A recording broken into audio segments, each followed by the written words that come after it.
When I was a young teenager, around 13 or 14, my cousin Judy and her family had rented a home on the Tennessee and Georgia line. This was a huge house with plenty of bedrooms for Judy and her 4 siblings. It had a wraparound porch and 3 fireplaces. It was a gorgeous old home, probably built in the early 1920s, if not earlier, and there were huge oak and maple trees complete with tire swings in the front yard. Judy, who was 2 years older than me, instantly hated that house. She said that it scared her. Her mother passed it off as that adolescent dislike of anything and everything. After about a month in that house, Judy had changed. She was always sleepy and cranky, always jumpy, and looking over her shoulder as if she were scared. When I asked her what was wrong, she insisted that it was the house. She said that there were strange voices, odors, and unexplainable movement from furniture at night, that she was almost unable to sleep at all. When I tried to be rational, she snapped at me and demanded that I go and see for myself. That night, I arrived with a small tape recorder and blank cassette tape, something one of my classmates told me to do, and readied myself for bed.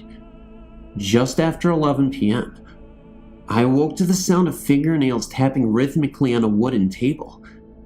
Figuring it was just Judy trying to save face, I rolled over and went back to sleep. A short time later, the radio alarm clock sounded, blaring some static-filled rock tune.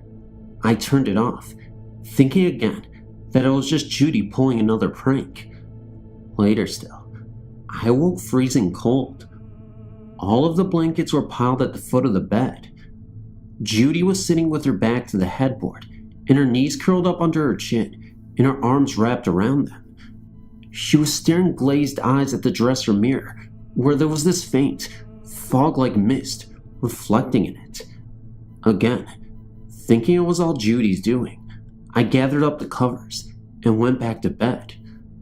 Finally, very late in the night, I was again awakened to the sound of someone calling my name. It was very distinct and not something Judy could pull off, especially considering she lay next to me sound asleep. I shook her awake, and she heard it too. We sat there listening for what felt like hours. Then it just stopped, and there was an uneasy stillness in the room. The bedroom door slammed shut, and the dresser drawers opened and slammed closed of their own accord. A guttural growling sound filled the entire room, getting louder and louder until it was echoing throughout the house. When it finally subsided, we could hear beating and knocking on the bedroom door. It took us a few moments to realize that it was Judy's mom trying to get into us. When her mom finally got in, Judy and I were in tears. Somehow the door had locked itself, and it was one of those old locks that require a skeleton key to lock or unlock. Her mom wanted to know what we had been doing to cause such a ruckus. When we began to tell her about all of the odd events, she shushed us and emphatically stated that there are no such things going on in this house. No sooner she had gotten the words out of her mouth, the rocking chair in the living room just outside of Judy's bedroom began rocking. Rocking so violently that it was pounding the floor. After that, the kitchen and living room lights began to flicker on and off. Judy and her family moved from the house the very next day. The day after Judy and her family moved, one of her brothers found the tape recorder and began listening to the tape. There were at least 3 different voices heard, and no one could decipher what languages the voices were speaking in. Judy threw that tape in a brush fire after listening to it, and said that those sounds were the sounds she had been hearing since day 1. On a side note, that tape recorder never worked again. When my dad took it to a repair shop, they could not find a thing wrong with it. It simply would not work. I'd forgotten about that night in that house until this past weekend. My spouse and I were driving around, looking for a place to hunt, when we stopped at a 4-way stop. A chill came over me, and my feet began to burn, as if I was suddenly standing on hot coals. I felt lightheaded, nauseous, and weak, when he said, "Man, look at that house. It's like staring at us." It gives me the heebie-jeebies. When I looked to my left, there it was, like a nightmarish blast from a long-forgotten past. I called Judy when we got home and told her about seeing that old house. Judy, now almost 35, was extremely upset about the mention of that house. She made it very clear that she did not want to discuss that house or anything that went on beyond its doors, and she made me swear to never bring it up to her ever again.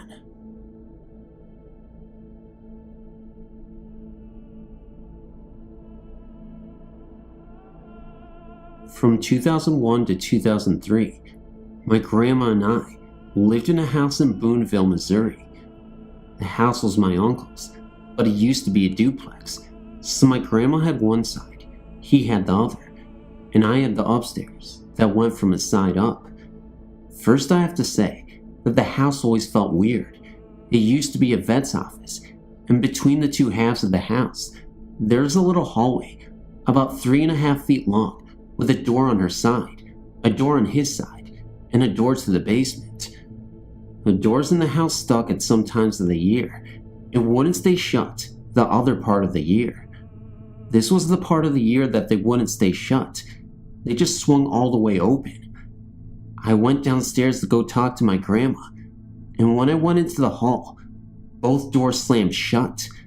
The basement door, which always latched very well and stayed latched, started to swing open and stopped at about 1 inch. I know it was about 1 inch because my hand was on the door. There was a really cold draft coming from the crack in the door, and our basement wasn't that cold around that time of year. I screamed and started banging and pushing on all 3 doors. It was pitch black in there. There wasn't a light. And finally, the basement door shut quickly, and both doors just swung open. I went in and told my grandma, and she said she heard the door shut and thought it was weird, but didn't hear me screaming. Another time, we had been gone all day, and so had my uncle. We didn't have a big ladder, and no one around there had seen anyone on our roof. I went upstairs and walked into the bathroom, which was right across from a window. I paused for a couple seconds, then turned around. The window, frame and all, were lying on the floor. There were a couple marks on the wall where the corners hit as if it was falling down, and there were linters of wood all over the floor.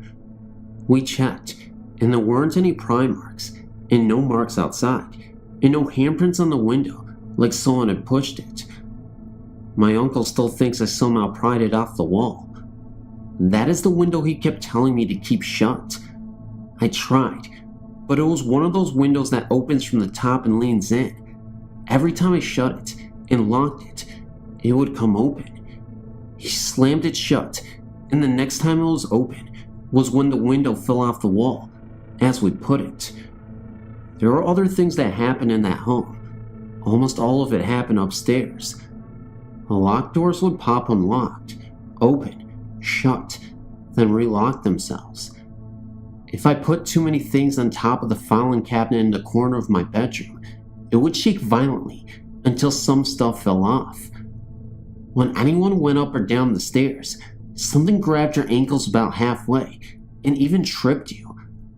I had a particularly nasty fall down the stairs one time. The closet doors in the hallway would open and close slowly sometimes. The stairs came up in the middle of the hallway, and there was a walkway all the way around. The side that no one ever walked on had really cold spots. A couple of things that happened that were not upstairs one time. I had my door open and was just laying there thinking, and I saw something come from my upstairs living room and walk down the stairs ever so slowly. I followed it down the stairs on my rear end so I didn't get tripped and through to my grandma's side of the house. My grandma started talking when it was still in the shadows. She thought she was still talking to me, and I was still in her kitchen. When I ran in there, she stopped and asked if I was standing there. Who is in the shadows?" I told her. That was her first experience with a ghost. Also, all of the time, it seemed that the house was listening and watching everything, even from the outside. All in all, that was a very active house, and I'm glad I don't live there anymore.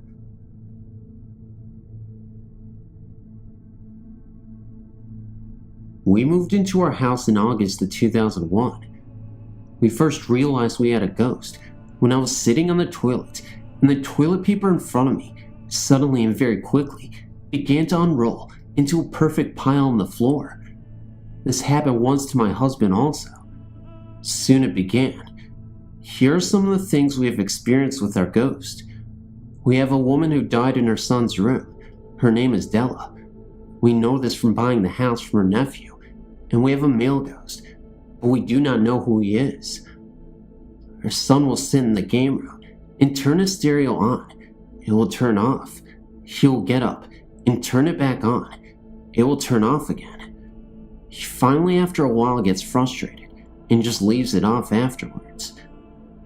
Once my husband was plugging in the television in the game room, and he felt a breath on his neck and heard a female voice say, "Too hot." We do not know what she meant by that.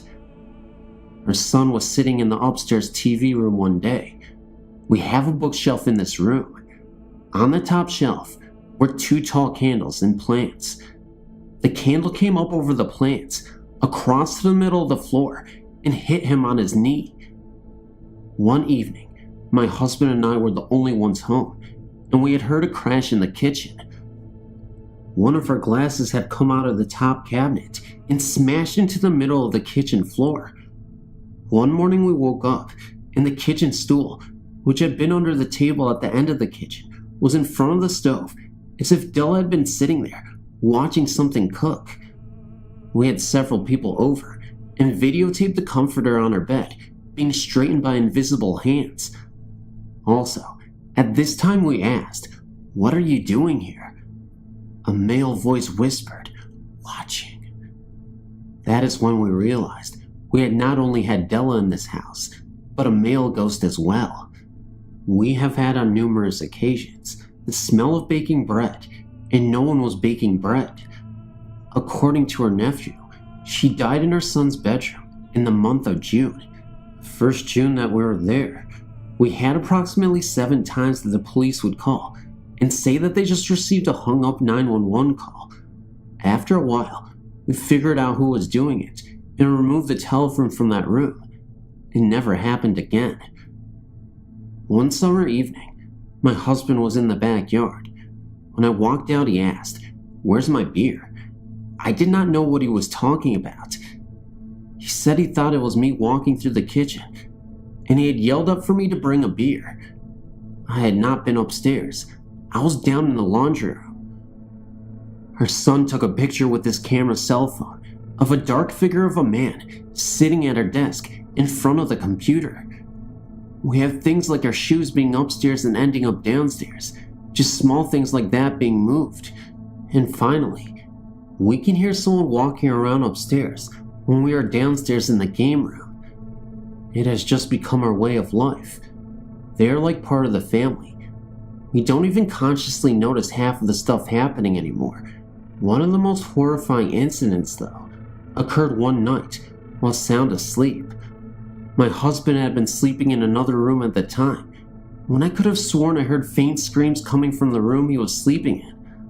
Although the screams sounded faded and far away, the tone still sounded as if people were being buried alive. Naturally, I rushed to my husband's assistance in the event that he may be in trouble. Fortunately, he was completely fine, but before I could turn back completely and head back into the hallway and into my room, I saw a shadow figure zip past me from the corner of my eye. I decided, at that point, that I was going to stay with my husband until the morning arrived. I was too scared to go back to the other room, to go back to bed.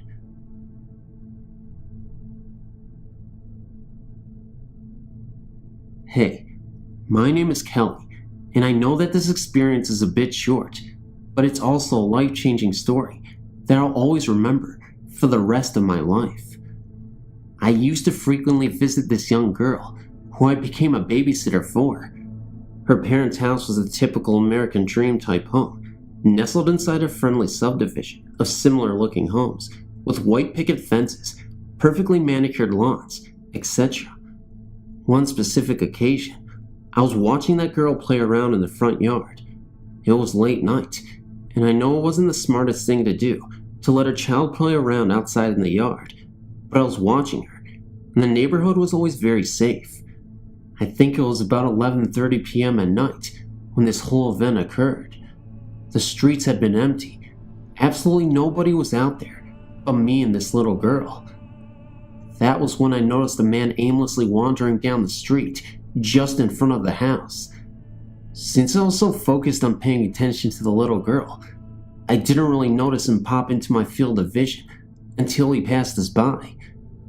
This was an older middle-aged man with tattered clothing, looking completely out of place in a neighborhood that wouldn't even have these types of people wandering on the streets. He looked delirious and was walking slowly. He didn't seem to turn to us or even recognize that we were on the lawn. He just kept walking. Immediately, I grabbed the girl and ran back into the house and locked the door. I decided to look through the drapes when I noticed the man had disappeared on the street. It didn't make much sense to me because the man was walking so slowly and I'd just seen him the second before. I asked the little girl if she'd seen the man I'd seen, and before I could even finish my sentence, I heard a soft knock at my door, my heart pounding. I was too scared to even look through the hole to see if it was that man, but I did anyway. Oddly enough, there was nobody there. I ended up telling the family of the girl, and of course called the cops. They came over and told me to be careful, and that they would do their best to patrol the area in case they see a suspicious man outside. Later on, I thought that it could be possibly a ghost, though I'm not sure, but it does certainly seem like it. Another night I was out playing with this little girl when it started the storm shortly after. Her parents were home this time, but I liked to bond with the kid. My mom called me and told me she wanted me to come home so I wouldn't be out in the middle of the storm. The drive is probably about 10 minutes at the most, back to my house. As a side note, a friend of mine's house that was killed in a car accident is on my way home. As I was driving past, I got this urge to look at the house, and in the yard of this house, there was this fog presence. It wasn't just a light mist either. It was a completely darkened cloud. What completely shocked me, though, was that I swear it had some sort of definition or defined shape. It had the build of a person, but as I said, was still a dark cloud. I saw it for about 5 seconds, then it disappeared. It scared the crap out of me, because nowhere else around had any kind of fog.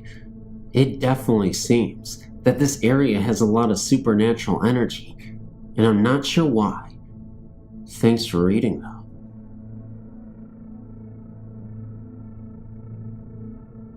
I wanted to share a story that proves that love continues, even after death. My son and his wife, who live in another state, were expecting their first baby in the first part of December. My 80-year-old mother couldn't wait for the baby to be born. She was so excited. Every time I talked to her, everything would be about the baby. In mid-October, Mom suddenly fell ill and was hospitalized.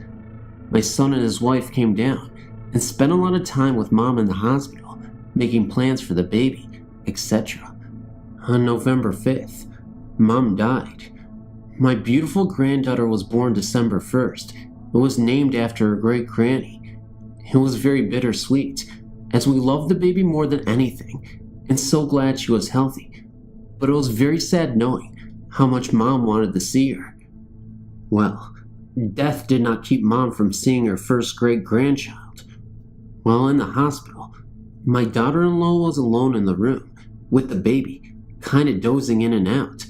Suddenly, she felt something nudge the end of her bed. She looked up and saw Mom at the foot of her bed, smiling at her.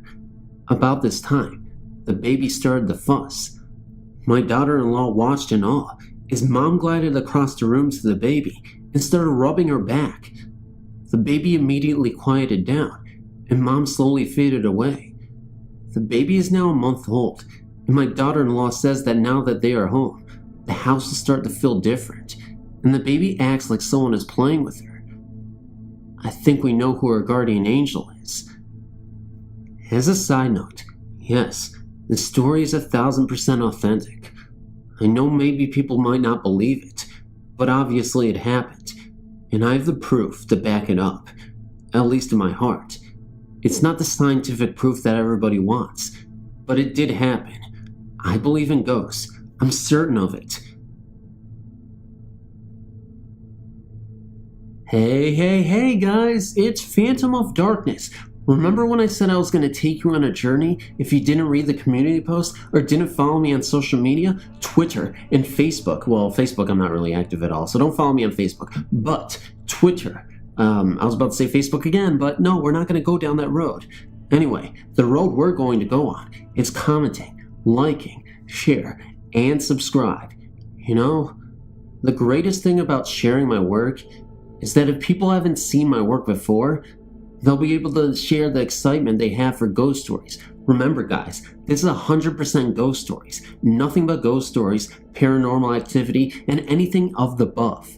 Wait, that doesn't make any sense, but you know what I mean. So, I know there's gotta be more people who appreciate ghost stories, a good ghost storytelling, you know? So if you're on the street, or if you're on the bus, or if you're driving in the car and you're listening to this, you're like, you see a homeless man on the street, you gotta share that video and be like, hey homeless man, I'm gonna share you something that'll make you crack up, or make you so terrified.